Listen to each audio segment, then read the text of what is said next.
closing costs differ depending if you're a buyer or a seller. So let's look at the buyer's side.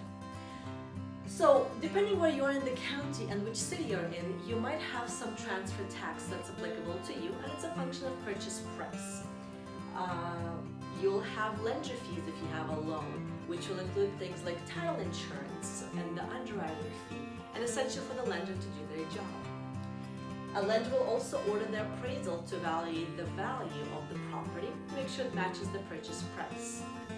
You'll have notary and recording fees to record the transaction, and then you'll have prorated property taxes, HOA dues if applicable, prepaid interest, home insurance, and maybe home warranty.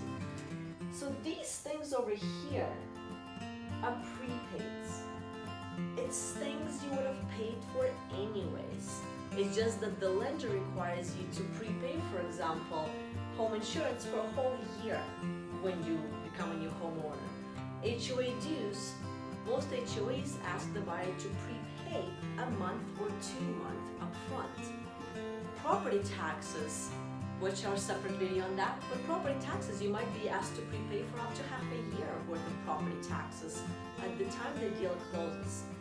The takeaway here is that there's a huge chunk of closing costs that are not really costs, it's prepayments.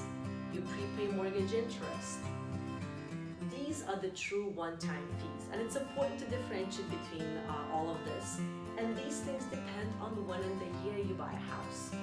So you can always ask me and ask your favorite lender to walk you through the details.